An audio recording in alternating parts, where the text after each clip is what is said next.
arovako ny rovako satria lovako iavina ny fanjakana vaovao a tonga dia mametraka koloziomo mba etaetan'ny andriamanjaka taloha ve nanao an'io teo e so dia mba disy toerana io zavatra io satria lovako tsika miaina atao anatin'ny républicaine dia tsy manana zo hikitika an'io tsika ka hanova zavatra eo ny endriny satria manova an'ilay firafitra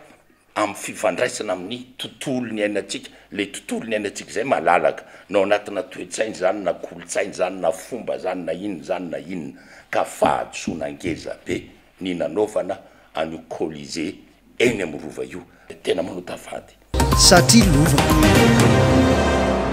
voalohany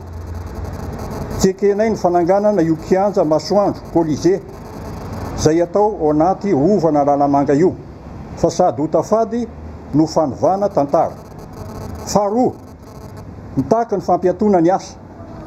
fahatelo mitaka ny fandravana azy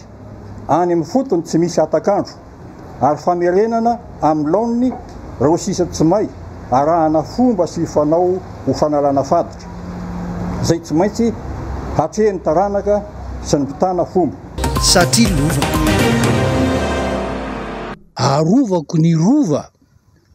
fa lovako zany lova zany ake dia mepita mihitsy eo amin'ny taranaka faramandimby olombitsy nandray fanapahan-kevitra olona atao folo angamba nandray fanapahan-kevitra ny zavatra tokony atao araha ho dia zao nahatsona mihitsy ny amin'ny isa-paritany dia isa-paritany any mihitsy no mamoaka zay zavatra mba etaetany mikasika ny rova unité nationale akeo e satria lovako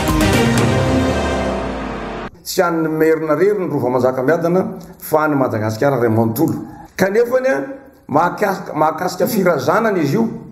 satria ny razan'ny malagasy taloha no nanao azy satria lovako zakitena re io ny historique io e zany ena tao ary zay natonga ny asa tao niaraka tamin'ny madame Josette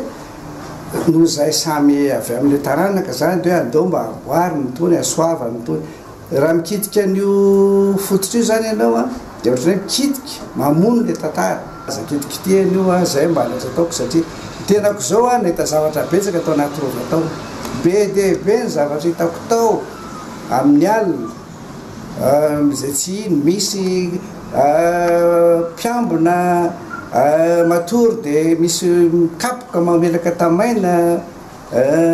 zay eo amin'ny toerana isana eo mahita misy mandeha amin'ny trano amin'ny alina raha taraiky mivoaka ao anao amin'le maizin'iny misy mandeha amin'iny arabe eo tokotany ohatra misy mipopoka hita maso daholo zany miainanay zany rehefa hoe masina ozy malagasy dia mba ekeo re zay fa masina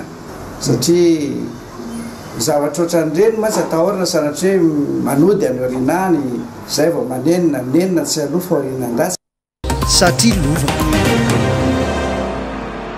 zany colisée zany na ny coliseum tany Roma dia toerana nanaovana fampisehoana hafalifaly ny olona amin'ny alalan'ny fampijaliana ny olona zay tsy manaiky ny empereur romanina tamin'izany dia alefa miady amin'ny bibity eo amin'ny colisée na ny coliseum ny olona ny kristianina zay tsy nanaiky ny empereur satria tamin'izany fotoan'izany mantsy dia hoe ny empereur no tompo seigneur zany dia ny kristianina tsy nanaiky an'izany fa hoe Jesosy Kristy any ny tompo dia zay tsy niteny hoe ny empereur ny tompo a dia nalefa niady tao amin'ny bibity tany anatin'ireny coliseum ireny tao Roma ireo apôstôly sasany tamin'ny andron'i Jesosy Kristy rehefa lasa Jesosy Kristy dia ny mpianatra moa zany teo ihany dia nisy tamin'ireo apôstôly ireo zao dia maty ny vonina tao anatin'ny colisée satria lovako sy famerenana n'le rova araka ny maharova azy manjaka miadana azy no tranga fa nananganana fototrafitrasa vaovao mihitsy dia ilay antsona hoe colisée le zavatra boribory amin'ny beton reny a dia misy fipetrahany ery a endrika vaovao mihitsy zany le izy asana tsy fahalalana na fanahininana dia tena hoe mba te ampiseho koa ny hoe manaka tao fa raha nanany fikasana io nareo re olona tena ro tsara aloha fakafako ao tsara ary dinio tsara ny fananganana nio fotodrafitrasy io a nanova tanteraka lay endriky lay rova manjaka miadana satria betombe l izy a petraka am'lay atsinanany fiangonana io afindraona zay toerana ilana rao azy io afindraoany ambojatovy io na afindraoany andoalo na zay toerana vanao azy fa tsy mety io na ny am'zay toerana misy anareo any fa zavatra azo esorona azo afindra io zay ny mbola ampo ato anatiko arovako ny rovako satria lovako